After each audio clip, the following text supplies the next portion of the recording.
Do you ever wonder how to really recognize an awakened soul? I know it's come up many times for me because in this world right now, spirituality is everywhere. There's language for it, brands built around it. But awakening is not a brand. Enlightenment is not something you wear. It's not something you show. It's something that unfolds quietly.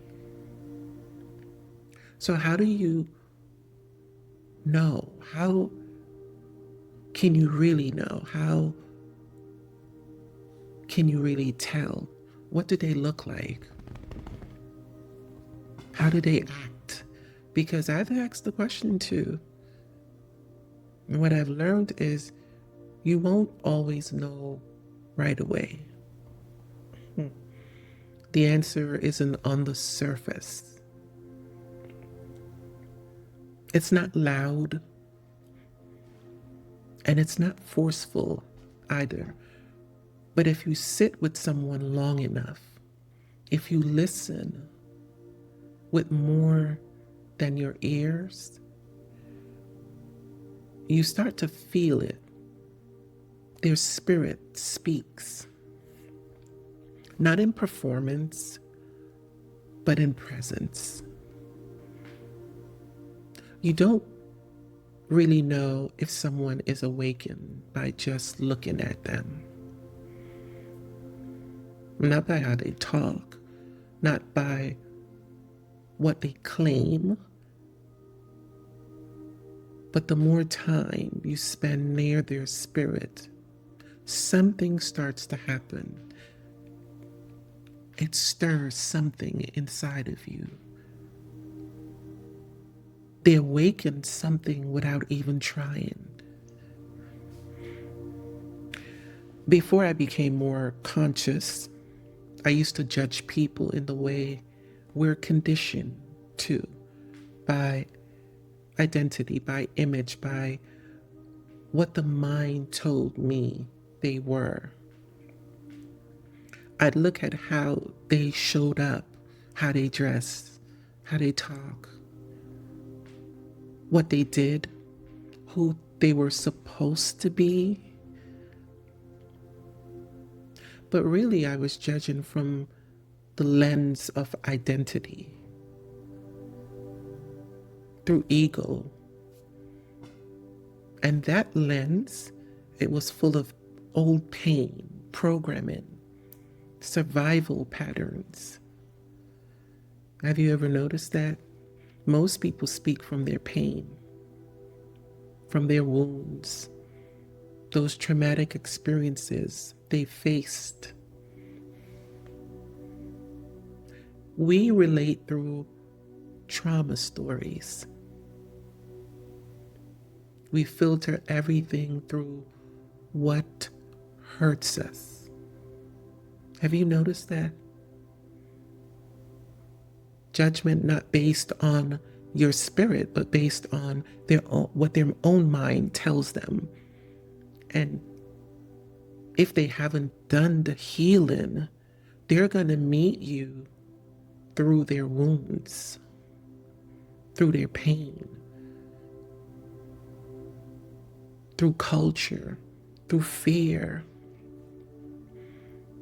through everything but presence. And most folks don't realize they're still speaking from a traumatic place. They're still identifying with what broke them. I've recognized that within myself. Even now, when you see suffering, when you see pain, it's as if something remembers your own pain.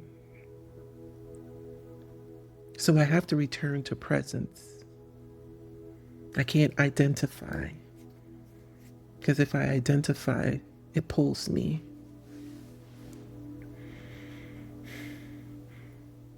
But when you start awakening, when you really start becoming, those filters begin to fall away. The old self begins to dissolve. And you start to feel energy instead. You know how people say first impression is everything? We've been taught that for so long. But I've realized what we call a first impression is usually about presentation, not presence. It's about how you look, not how you feel. It's about performance, not spirit. I'm not here to perform. I'm not interested. I'm not interested in proving anything. We're all at different levels or places in our journey. So if someone disagrees with where I'm at, that's okay. They might just be standing on a level I've already walked through or one I haven't reached yet. But for me, there's nothing to prove. I'm here to be present. And I've come to see this. The awakened ones, the real ones, they don't move through the world like everyone else. They don't judge you in the way the world does. They don't use title to validate their spirit. I think that's why the good book says, try the spirit. They don't speak just to be heard. You'll know them by their energy, by how they live, by how they move through life. You'll recognize them by their fruits. In practical words, the tree is known by its fruits, the fruit it bears. You don't have to announce a good tree. Its fruits, the fruits it bears, speaks for itself. And the same goes for awakened souls. Their quiet peace, their inner stillness, their humility, their compassion, they're perfumed with peace. Not because they're trying, but because they've become it. They're gentle. They have a forgiving spirit, balanced with wisdom and understanding. They hold deep wisdom, but don't need to explain it. They're not trying to change you. This is a big one. They're not trying to change you. They're embodying the change within themselves.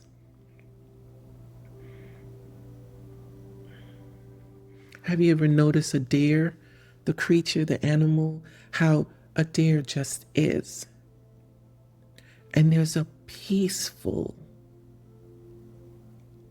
ambiance around them when you really observe them.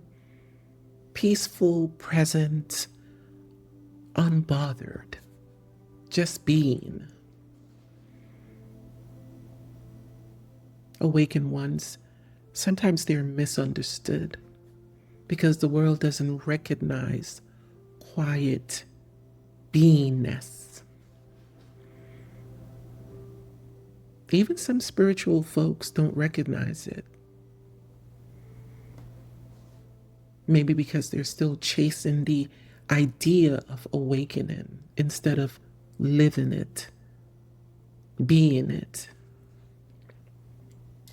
Don't just do the practice, be the practice.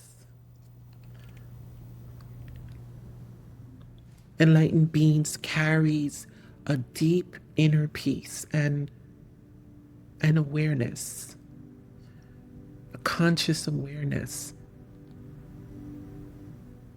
and lack of attachment to outcomes. They don't hold on because life teaches us to let go. It's more about alignment, and maybe you can relate as a quiet seeker. Enlightened beings vibrates on a higher conscious level. That's why they're mostly misunderstood. That's the peculiarity about them. And the higher your vibration rises, the quieter life becomes. The quieter the noise becomes. They are more tuned into their soul.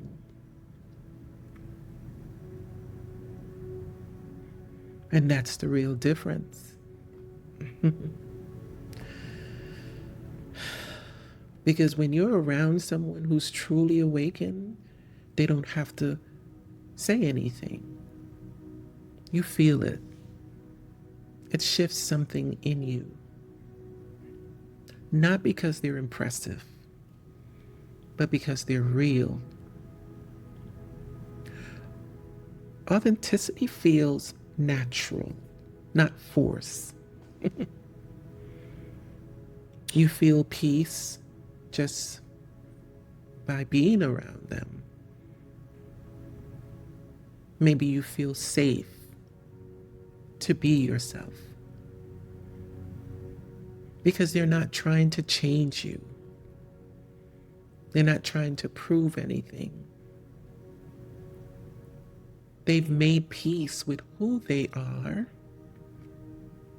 and their presence remind us of who we are. That's the thing about truth. It doesn't try to convince. It just is. And when you encounter it, something inside you remembers itself.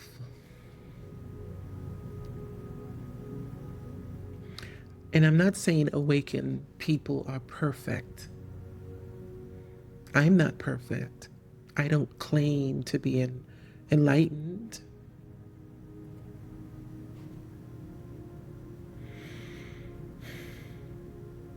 My heart just became warm. I'm just being. That's all I can do. Be. But I've traveled a long way inward to sit here and talk with you. And that journey, it's made me softer, not weaker, softer. More open, more still. More still. Awakened soul don't pretend to be light. They embody it. And light doesn't need to shine because it sees itself.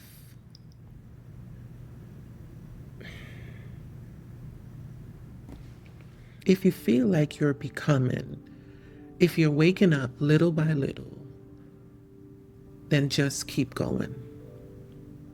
You don't need to fix yourself. The ego lives in perfectionism.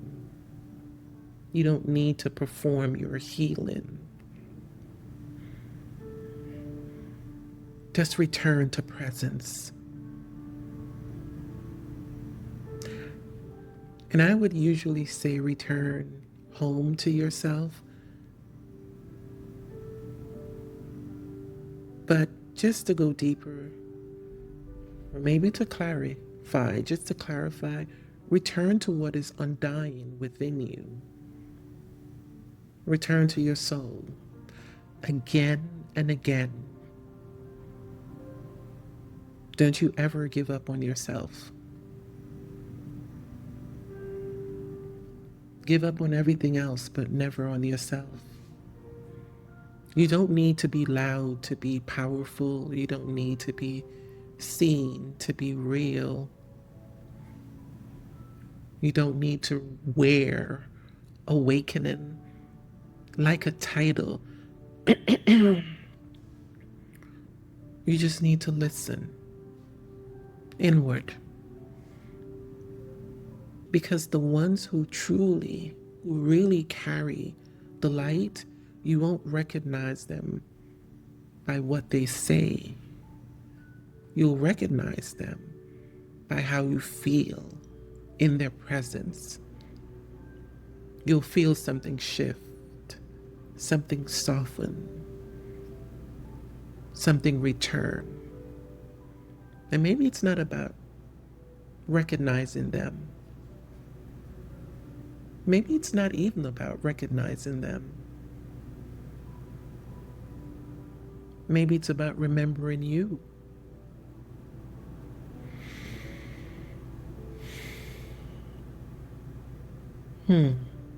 That's light. It shines so you can remember who you are. That is light. Yes. So on this journey, you'll come across many versions of spirituality, different voices, different practices, different languages. But if you don't recognize the light within, then does it even really matter?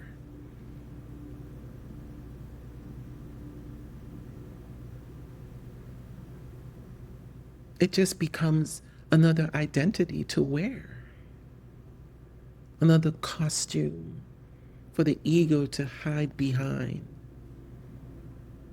Because true spirituality isn't about the outer form. It's about returning to what's already within you. It's about returning to what's already within you. Thank you for walking with me today. If these words align, then stay with them.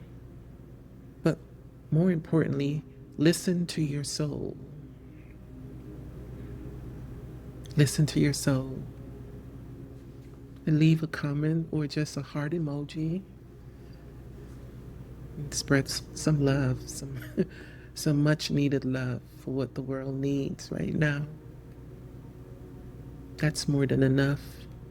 If you don't want to leave a comment, that's more than enough. And if no one told you today, you're doing just fine. Stay soft, stay present, and keep listening to your soul. My heart bows in humility for all those love from the beloved souls who have chosen to subscribe to Inner Pondering. My heart bows to yours. Truly.